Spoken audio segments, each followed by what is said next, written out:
What are you, what kind of mentality are you? What I'm I అనేది ఎదురు నాతో ఉన్నోళ్ళకి తెలుస్తుంది వాట్ ఐఎమ్ ఐ అనేది. సో నాకు నేను I don't know. You're pretty interesting. మీకు విషయం తెలుసా? Interesting or boring? Put it straight. ఏదైనా బాధ కలిగిందంటే బయటికి షేర్ చేసుకుంటే నీ మైండ్ ఎందుకు అన్ని షేర్ చేసేసుకుంటే? మీరు అన్నారు కదా, అంటే I'm an independent, I'm లోనర్, and also family అంటే ఇప్పుడు అమ్మ నాన్నకు నచ్చినా నచ్చకపోయినా నాకు నచ్చింది, నేను కరెక్ట్ అని అనుకున్నాను, మీకు అమ్మకి నాన్నకి నచ్చినా నచ్చకపోయినా పాయింట్ కాదు అది నేను చెప్పింది మీకు. ఓకే, నేను ఒక డెసిషన్ తీసుకున్నానంటే లవ్ మీద మీ ఒపీనియన్, ఆ రిలేషన్షిప్ మీద మీ ఒపీనియన్, అది ఎంతవరకు ఒక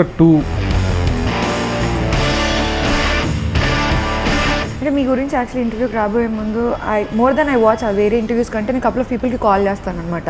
సో ఎవరిని అడిగినా కానీ దానికి మ్యారేజ్ అయిందా, కొంతమంది అవ్వలేదు అన్నారు, కొంతమంది అవ్వింది అన్నారు. So I really want marriage అవ్వండి, చేసుకోవాలి. రేపు ఏమవుతుంది, రేపు ఏం జరుగుతుంది? ప్రతి పాయింట్ లో రేపు కాదండి, అదే కదా రేపు ఏమవుతుందో చెప్పండి. మీకు ఏం తెలుసా? తెలియదు కదా. సో రేపు చేసుకుంటారా? Definitely we want somebody to be there, a shoulder sometimes. రాకపోతే ఏం చేస్తారు?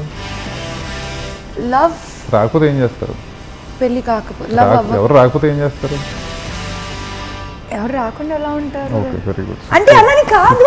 ఓకే ఫైన్ నేను ఏమన్నా ఓకే ఫైన్, రాకుండా ఎందుకుంటారంటే fine, very good. I appreciate your confidence, very good. And so మీది I really want to know, are you in love? Are you with anybody? Why didn't you fall in love? తెలీదా నాకు, సరైన వాళ్ళు తగల్లా.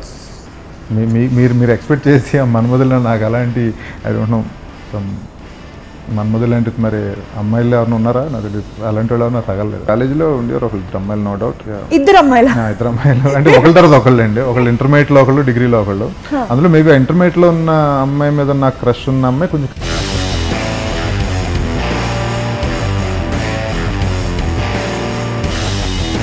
Experience working with Prabhas.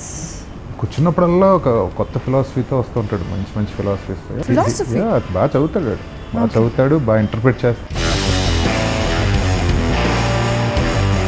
అంటే ఆ రకంగా కష్టపడి మహేష్ బాబు గారు.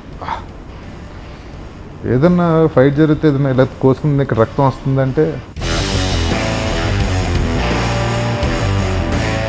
దూకారు, ఇంకోసారి దూకేద్దాం ఒకవేళ అవసరం. రాజమౌళి గారితో వర్క్ చేయాలనేది మీ dream. It was like once ఒకసారి తనతోటి. సో ఫైనలీ ఫస్ట్ టైం తను మీకు స్క్రిప్ట్ నరేట్ చేస్తుంటే వాట్ వాజ్ యువర్ ఫీలింగ్? కూర్చున్నాం just over the dining table ఏదో టిఫిన్ చేస్తా, సుబ్రత్ నీకు నేను కథ నరేట్ చేయాలరా. Okay sir. థియేటర్ రూమ్లో కూర్చుని నరేట్ చేసే స్టోరీ మొదలుపెట్టి అలా చెప్తున్నారు. ఇంకా ఫస్ట్ ఇలాగా